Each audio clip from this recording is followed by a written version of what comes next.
just to take a pause, right? Take your camera, not your camera, your remote and hide it. Because this is going to be one for the books, all right? So you don't want to touch that dial. Karibu sana Wangechi. Thank you so much. You're welcome. Please introduce to us who you are. Umezaliwa wapi, umetoka wapi, ndio ufike mahali ulipo. Okay. Umezaliwa wapi, umetoka wapi. Na wewe ni nani? Okay, my name is Wangechi Kamau. Most people who knows where we come from, that is from the same village, they know me Judy. So those people who come from the same area, that is in Muranga, Maragua, somewhere called Higaine, knows me by the name Judy. So official names are Judy Wangechi Kamau. Okay. I'm the CEO and the founder, Classic Steel East Africa Limited. Okay. Yes. Adwa Muranga, hados, hi, musalimike sana. Watu, okay, kwetu ate. I know my shosho comes from somewhere there, but I can't even tell you where that place is. But karibu sana. Sio Kakoigo? I think it's that place. I think it's that place. My mother, please confirm to me where my roots are. All right, but karibu sana. Asante sana. You are a CEO, like ile ukwela. Yes. Hey. I am. All right. Yes. Let's begin from Muranga, where you were born. Yes. Did you one day think that you'll become a CEO? Never. Yes. How was your life? How was your upbringing? Okay. I was born on the road. Aya. Wait a minute. Kwa barabara ile. Yes. Hakuna hospitali ilikuwa karibu. Sikufika. Oh. I was in a hurry to come get out and hustle. So I was born on the road. My mom tells me nilizaliwa pale roundabout ya Thika. Okay. As you go to level 4. Alikuwa anakuja sasa Thika. Alikuwa anaingia Thika hospitali. Akachelewa. So naviangwa kwa roundabout, I was born there. So nilizaliwa kwa barabara. Then I was named Wanjira. So in Kikuyu, when you are born on the road, unaitangwa Wajira. That is Wajia. Ni kama Wajia, so Wanjira. But now official, when I was baptized, na nikapatiwa jina to whoever was supposed to be named after. Now nikanemiwa Wangechi. So after being born on the road, I was the mom's favorite, I would say. Okay. Yes, but I'm not the firstborn, neither am I the lastborn. I'm second last in a family of 9. Because the olden people walikuwa na kanafanya ile kitu. So we are 9. We are 6 girls and 3 boys. I'm second last. Our lastborn is a girl. I'm a mother of one, a very beautiful princess called Keira Casey. She turned 7 last month. So when I was born, nikazaliwa huko, and I grew up there. I went to Higaine Primary School. Yeah, hapo next to the home. Boarding station. Yes. I went from that is nursery school to class 8. Nikatoka hapo, nikaenda high school. So I just went there. Not Higaine Secondary? No, there's no Higaine Secondary. So there's a high school called Gida Mixed. Yes. So that is where I went. I schooled from Form 1. Nikamaliza. Then from there, nikaanza haso yangu. So that is 207. After 207, ndio kulikuwa na the clash. Exactly. Yes. So I didn't stay at home because being born in a family of 9, of course, the family back then wasn't so well. So I come from a very humble background. Exactly. Yeah. So my mom couldn't afford to take me to college. So what I did, because we had our lastborn, when alikuwa sasa nyuma yangu, she was in Form 2 then. Nimemaliza Form 4 and she's in Form 2. So I saw my mom struggled so much to pay for my school fees. So I decided, I told my mom, no, just continue paying the school fees for the young one. Mimi nitajipanga na huko nje. So I came to Nairobi, that is 207 after the post-election violence. After that, now the case. High school? Yeah, the exams zimetoka. So nikakuja Nairobi. I came to stay with a friend. So that friend alikuwa anaitwa Janet. Hi Janet. We are here with the CEO. Wangechi. So I stayed with her. So because haikukuwa, it wasn't so easy to stay na mtu na alikuwa anakaa na sisterke. So nikaona imekuwa hard. So nilikuwa tunaishi Zimmerman. Them people who knows me. Pale base hapo kwa Mwarabu hapo. Ala. There was a kiosk kibadaski kalikuwa kanaitwa kwa kina Jose. So those people wenye wanajua base kiteremka hapo kwa Mwarabu kulikuwa na ako ka food ka kiosk there kalikuwa kanaitwa kwa Jose. That is where I started now working as a casual I was being paid 100 bob a day. Oh my goodness. Yes, tulikuwa tunauza madodo, chapo, dengu. You have sold madondo? Yes. Okay. Look at her nails. First of all, my camera people, zoom in at her nails and get to see. Hizi zimeuza madondo. Yeah, so I started selling hapo Kibadaski, tukauza madodo chapo. We used to call them mix. Mix ni ile unapewa dengu kidogo, beans kidogo, na cabbage. Alafu unaweza opt to have the greens ama the cabbage. Na njahe, which is my favorite food. Oh my God. So I started selling there. I was being paid 100 bob a day. But then sasa, I needed to start my life peke yangu. That is where I rented a house in Kithurai. Na hii 100 bob? 100 bob, tulikuwa tunalipwa per day, but we are not getting the 100 bob that day. We used to get it Saturday, jioni. So unapewa 600? Yes. Now this money, you are not using it for anything else. Because nilikuwa naishi hapo Zima, kwa huo msichana. Haya then, we are not cooking in the house because I'll eat there. In the hotel. Exactly. Base. It is not kind of like a hotel. Nika kibada. Nika place tu. Nika place tu. Hata mimi huenda hiyo place mata. Saa zingine mwezi kiwa kona, nakimbiaga yuko hiyo kona. So I used now to get the 700 because pia Sunday tulikuwa tunafanya. We used to work from Monday to Monday. So ukipatiwa yako Saturday, sasa Sunday yako unapewa cash. Alafu unaanza sasa Monday. Then unapewa Saturday. So tukiwa na Janet, Janet aka move out kwa sister yake. Because hakukuwa pia not very comfortable. Akatoka, tukaenda Githurai 44. We rented a house ka 2700. Single room. Kalikuwa kako 7th floor. There was no water. It was too tiny. We didn't even have a bed. Me and Janet used to sleep on a mattress. Kadogo. I still have the mattress for remembrance. So we used to sleep in that mattress na Janet. Tukanunua ka bucket kalikuwa ka blue na karai moja na kasufuria na 2 plates to si melamine. The one that inakanga plastic. Lakini inaweza vunjika. That one. So tukakaa hapo, mimi nikifanya hapo. Janet alikuwa anapata pesa from the sister na pia alikuwa anafanya to odd jobs zenye unaweza fanya do you get the money. So we used to stay there na Janet. So after like 2-3 months, sasa mimi nikifanya kwa kibada, I used to be smart and young. So unaona kale ka age ka 19 years. Karangi kame pop. So unakaa tukasiana kazuri. So I still used to work there and I never used to fear anyone or what people are saying or judging me. So nikafanya like after 7 months, kuna mtu alikuwa anapita hapo. So remember, we are paying the rent na Janet. Na pia ukubuke, hakuna kitu tunatumianga fare, we don't eat, so we are saving almost everything. So tukiwa na Janet hapo, nikifanya hapo, someone happened to pass by. Alikuwa mzee akaona kasuti na katai asubuhi. Akaniuliza, do you work here? Nikamwambia yes. I always pass here asubuhi na jioni. I see you, but I'm not very sure you work here. Nikamwambia yes, I work here. Is the hotel yours? Nikamwambia no. It looks like I see you at the time. Yes. Oh, nice. Is it your mother's? Nikamwambia no. Then I told him I'm employed. Akaniambia unalipwa pesa ngapi? Akafanya hivi, unalipwa pesa ngapi? Hebu nipe chai. So I give him tea. Akakaa kasiti kalikuwa kasaidia nje. Penye alikaa hapo nikampatia kikombe ya chai. Akakunywa akavuka akaniuliza, would you like to work somewhere else? Nikamwambia yes. Akaniambia have a place kana come up hapa Uresambu. I think you can work there because hapa kuna kaka uchafu and you can even work in a better place. You look pretty. Exactly. For an office. Yes. So I was given a business card. Nikachukua. Akaniambia nimpigie jioni. I had a katururu. Kasi 113 Motorola. So I took the number, then I called him the following day in the morning. Nikamwambia when do I come? Akaniambia even if you can make it today, unaweza kuja. Nikamwambia today I can't make it because I've already reported to work unless niamke kesho asubuhi, nikuje kwanza, then before I report to work. We used to report at 7. So nikamwambia kama naweza report kitu 6:30.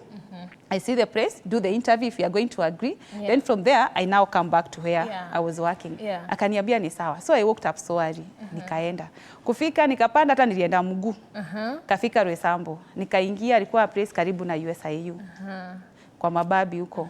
Nikapata ka restaurant kana kafiti. It's very clean and a bit classy than where I used to work. So akaniambia they are working with the wife, together with the wife, so I'll talk to the wife. The wife interviewed me, akaniambia uko sawa. Although she didn't feel like ako sawa ready to admit me, but because of the mzee, akaambiwa ni admit. So I was given the job immediately. So I tried to tell them, I need to go back to where I'm working, nipeane notice. Yes. Lakini wacha nikwambia, niliambiwa if you go back tomorrow tunataka huko ushaanza kazi. So you're supposed to start doing the small training there, ndio nijue food ni gani na gani inauzwa, because it's no longer now the Madodo Chapel. So I stayed. Hiyo siku nikazima simu ndio Jose asinipigie simu. Oh my Jose, pole sana. You can see her photos right on the screen. That is the CEO herself. My goodness, that's a lot of transformation. Unaona mahali alianzia. Hii ndio inaitwa hustle. Hapo ulikuwa wapi? Hapo nilikuwa natoka kwa kibada nikienda church.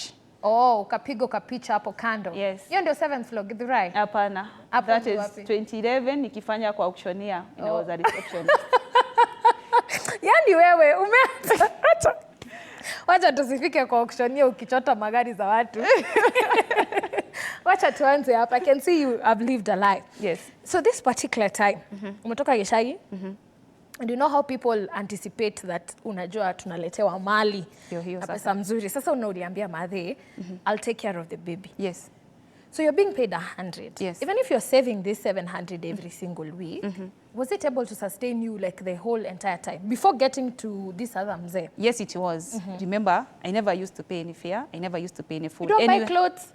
Sasa unakaa na twenye uko nato, ukiona ka 50 bob ndio unachukua, lakini that is not a priority by then. Sasa you are focusing on trying to save, you get something somewhere, then you start doing it. If you can check from the first photo, I don't know whether it is available. Unaweza ona tule tunguo nimevaa. Ni tule tu twa mtushi. Unavaa tu kanguo kazuri kana kaa tu ni tupatika kopoa. If you check on the hairstyle, iko tu bado. Hauko unakaa shida sana, lakini kuna vile tu unakaa. Sasa ndio nikatoka hapo, sasa nikaenda nikaanza job. Sasa unasikia hata sijapeana notice. So I started there immediately. Which day is this? It was on a Monday. Kwa hivyo hata ulipewa pesa ya last week? Lakini sasa unajua sasa hiyo Monday ningeenda ningepewa ya hiyo wiki ndio at least nipatiane pia ka notice niingie, lakini I never gave out the notice. So nikakaa hapo nikaanza kuintroduce the food whatever everything. Saa 7 ikafika nikamuuliza kama naweza go back ndio niende ni explain. So that is when I didn't even go back to Jose. I went back home kutafuta nguo za kuvaa sasa the following day, because there ulikuwa tunavaa tu to slippers, si to slippers per se, but tunakaa to sandals. So nikaanza Jose, nikampigia jioni nikamwambia unfortunately nimepata kazi nyingine, venye alinipigia simu mingi mimi sitarudi job. Akaniambia si hata Vivian ungeniambia mapema, ungenipea notice, I could have looked for someone else. Nikamwambia no. So from there nikaanza job hapa. At least hapa nilikuwa nalipwa vizuri. Nilikuwa nalipwa 300 a day. So at least 300, it is able to now facilitate me. But luckily, I didn't do for like even 3 months there. Tukiwa hapo kuna wasichana wa USIU who them used to come and have their lunch over there. Wakaniambia at cafe they are having recruitments. And I fit the description yenye wanatafuta. They were looking tall, blonde, beautiful, and slender because I used to be very slender. Helping you. Yes. I used to be very slender by the way, kakonda sana. So akaniambia we go, atanipeleka, I go try my luck. Nikaenda at Cafe Westgate before it was bombed. Nikafanya interview, nikapata manager alikuwa anaitwa Dekel na Sagil alikuwa supervisor. I did the Israelites. Nikafanya interview and I passed. So nikachukuliwa not like maybe a waitress but a hostess. A hostess then used to start at the reception. When the waiter comes, unamuonyesha penye to see whether you take care of the bookings. Za watu wenye wanaingia, kama kuna any people who needs to have maybe a party or something, wanakuja, you have their booking, wakikuja una confirm ulikuwa umeset a table of what. So that is what I used to do. There I used to be getting, that is 11,000. That's a lot of money. From 100, that's what? That's 11 times. 11,000 a month. But it was a hassle because I used to be in the day shift, which used to start from 3 to 3. From 7 to 3. So moving from now Githurai to Westlands, na Thika Road kukuwa na super highway, it was a hassle. Ile time nilikuwa naamka 4. Do make sure you are there. So I used to get late every day. So by all this time, nimeanza kusave sasa. So nikaanza kujitry. I used to admire women who used to drive cars on the road. So nikasema I want to do the driving school. Nikaanza kufanya driving school. At the same time, I started doing the computer packages. Remember back then, kama hauna computer packages, you've not done anything yet. So I went to St. Augustine, ilikuwa pale Resambo. So I enrolled myself for computer packages. Na nikaenda kufanya driving school. So I used to do this immediately after nimetoka the class the shift ya mchana ya art cafe. Okay. So nikaenda Kasarani, nilikuwa nafanya hapo alafu nateremka mguu. Naenda nyumbani. So I did the packages, nikamaliza na nikafanya the driving. Okay. So nikiwa pale art cafe, nimesave sasa. Nikatoka Githurai, nikakuja ka bed sitter sasa. Alright. Si kind of a ka bed sitter, ni kama ka single room bado, but it was a bit spacious compared to the other one. Sasa ilikuwa Zimmerman. Pale canopy hapo nyuma karibu na PCA Church. Okay. So I stayed there. Nikikaa hapo, although the kanyumba was big, kalikuwa bado kakona smell ya moist. Exactly. Yes. So ulikuwa unaamka ukifika kwa matatu unaona watu wanaangaliana. Form ni gani? Watu uzimia stove kwa nyumba. Exactly. Amka dogo. Yes. Sasa hapo after nimefanya because I used to get raised almost every day. Okay. So I used to fight with Dekel and Sagi karibu kila siku. Sasa I was threatened to be fired. Okay. Unfortunately, I got fired. Oh, sorry. But sasa nishaanza nini? Driving na computer. Driving nimefanya computer. Na nimeishi kwa 25. Ikalikuwa kwa 25. 2,500 pale Zima. Yes. So nikikaa hapo, nikapatana na msichana alikuwa anaitwa Wangari. Samantha. Wangari alikuwa anafanya kazi ya promotion. Sasa hiyo promotion akaniambia tunaweza fanya hii kazi ya promotion. Nikamwambia inafanywa aje? Akaniambia just go to, nitakuintroduce kwa watu ya Unilever. You go to the supermarket, you get your products, you go to the supermarket, you do your promotion, then from there unalipwa as per whatever mlikuwa mmeagree. Sasa mimi nikaenda kwa Unilever. Nikafanya promotion ya Omo na Sunlight. Pale Magunando kahawa wedani. I used to start kwa hizo lines za Sunlight na Omo. Unasema this is what I'm doing. If you buy this one, you are going to get a bucket. We used to give out a bucket. Nikafanya hiyo for some times. Alafu sasa nikiwa hapo nikapata ingine ilikuwa inauza bites. The Noda Industries walikuwa nauza bites. Nikafanya hizo bites pia kwa supermarket. Nikatoka hapo nikauza peanuts. Taskies ya uko Dawn Homes, Greenspan. The taskies used to be there. Tukafanya promotion hapo ikaisha. Sasa nikaona ni kama maisha yangu imefika nini? Mwisho because nilikuwa nimeanza vizuri but at some point nimeona nimeanza kupata hiccups here and there. So I tried to figure it out how I'm going to get out of the whole situation where I am now because everything is not even moving. I got so stressed up. Nikapatana na msichana alikuwa anaitwa Violet Mwihaki. Akaniambia kuna watu wanachukuana pale ipo inaitwa Hot Guest House. Hapo Nyamake, si Nyamake, hapa Tiruma hapo. Ilikuwa na kaofisi wamechukua hapo, wanachukua na watu wa promotion. Lakini hiyo promotion, I didn't know what kind of a promotion they were doing. Kumbe ni ile promotion unaambiwa shika hii karamu scratch, utawina. Lakini I didn't mind. Sasa mimi tulikuwa tunachukuliwa, tunapelekwa maybe mahali kama Kitare, tunalala kwa lodging to 150 na 200 na 300 at most because you used to be paid depending on the watu wenye umedaganya because I would say tulikuwa tunadaganya watu. Because clearly I would say this today tulikuwa tunapewa karamu 4 peke yake. The 4 pence used to have a sticker. Na mimi sisi tu tulikuwa tunaweka sticker hizo jioni. Ukitoa unaambiwa ati utawin computer, utawin fridge and there is nothing. Hakuna. The most unaweza win hapo ni kanini kahita. Kale kakuweka ndani ya jug. Kakoil. That one. Na that one kalikuwa kanatoka I think 900 by 10. Na unaitisha mtu pesa ngapi? Ati 250 each and every pen. Na ukijua every pen hakuna pen itafanya nini? Atawin. So mse unapata ame scratch mpaka 10 pence. Unaanza kumharasa ripe. We've done that. Tumefanya na huku Kitale, tumefanya LD, tumefanya Kisumu. We've gone all over. So nikaona I was a high roller to the team by the way, I was even the team leader. But ilifika to a point nikaona that job ata si kazi poa because clearly it's not honesty. Nikaona hiyo ya promotion, hiyo si promotion mzuri. Nikarudi Nairobi. But when I came back to Nairobi, nikarudi ushago. Ndio sasa maisha imekuwa ngumu, I can't even pay my own bills. And you promised people you're going to take care of them. Exactly. So I went home. My mama akaniuliza sasa unataka aje? Nikamwambia nitaka hapa. Kaniambia you can't stay here. Nikamwambia what do I do? Kaniambia tutafute kitu ya kufanya basi. Nikamwambia tatafuta kazi ya bar. ya kuuza bar.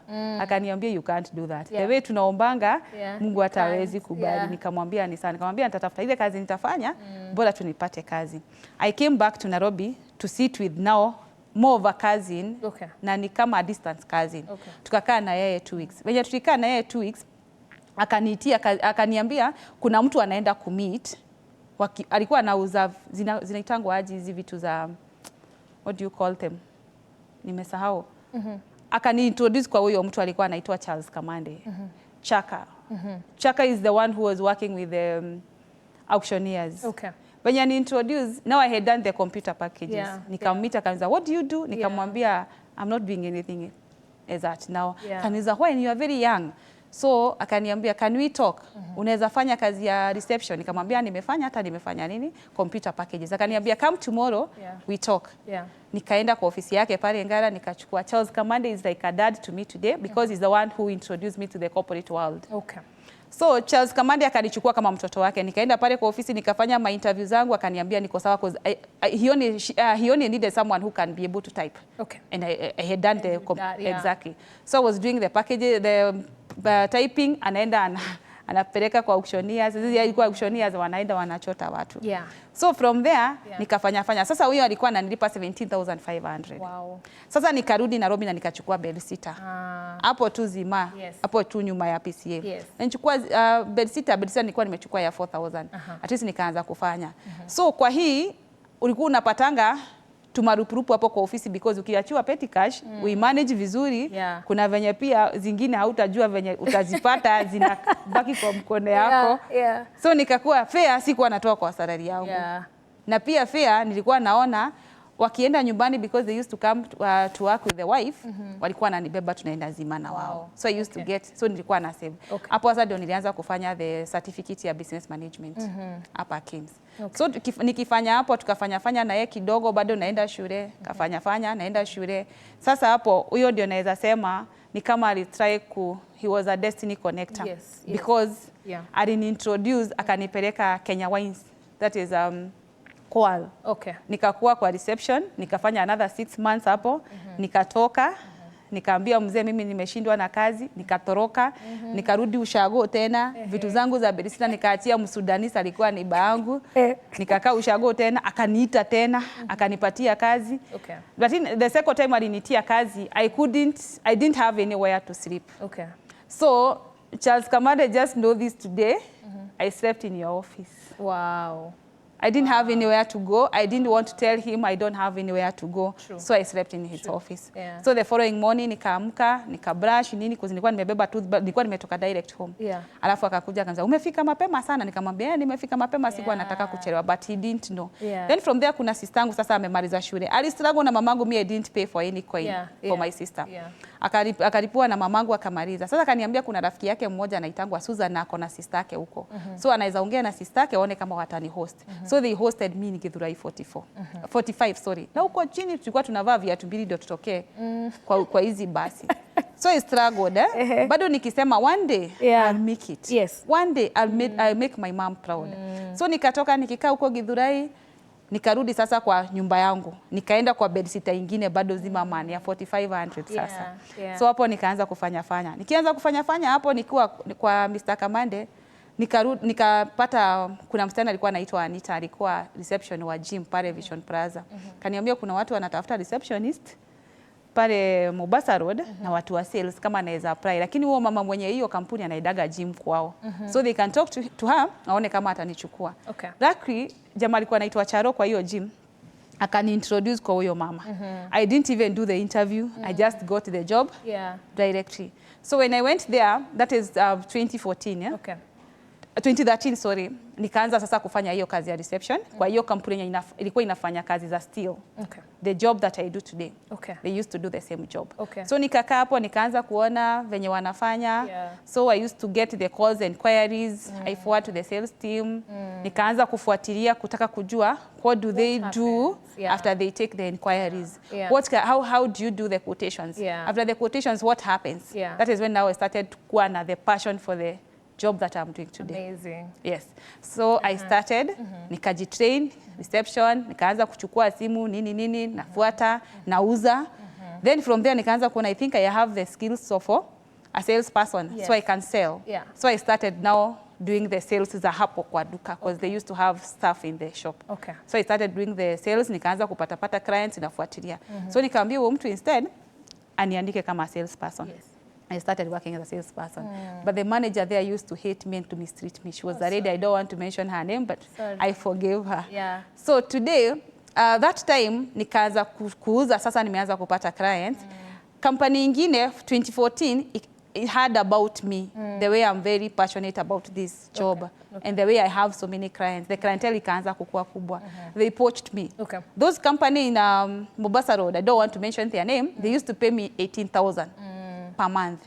This guy who came to poach me, which is the same industry, dealing with the same equipment, gave me more of double. Because he gave me, now I was a salesperson. I didn't have much experience, but he gave me 45,000 per month. Nika upgrade life yangu. Nikatoka kwa bed sitter. Toka one bedroom. Nikaenda Mirema. Kwa one bedroom. No, then nilikuwa nasema I need to buy a car. Because I used to envy women who are driving then. So nikiwa hapo nikilipa 45,000, I started now getting the experience. I started selling, proper selling.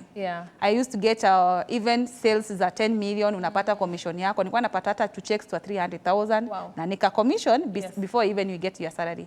So that is where I started now building myself na nikaanza kujimold, and then I started to have now the focus on what I can be able to do. So from there, I got the small car. There was a picture with a white car, That is when I got my first car. I bought it myself with my own money. Amazing. So I bought it at 2014. That is not 2014 October, November, because December don't nilienda nayo ushago for the first time. My mom couldn't believe it. Hey, adoagesha. So after I went with the car to ushago, nikaambia mamangu sasa, because I've gotten my first car, I want to build a house for you. We still used to have that Kamad house in the village. So nikaambia mamangu, because I had promised to build you a house, I think I'm starting now to save to build you a house. Nikaanza kusave, nikaanza kujenga, nikaanza kumwaga material, mpaka watu wa ushago kwetu wakaanza kukua shocked. Kwetu kunaweza mwagwa mawe because they never used to, we can never make it in life. Amazing. So how did you start? What really made you to start your very own? Passion for steel. Now when I was working for this company, I worked for 7 years, 7 good years for that company. I built myself. Then I was promoted from being a salesperson to the PA to the managing director.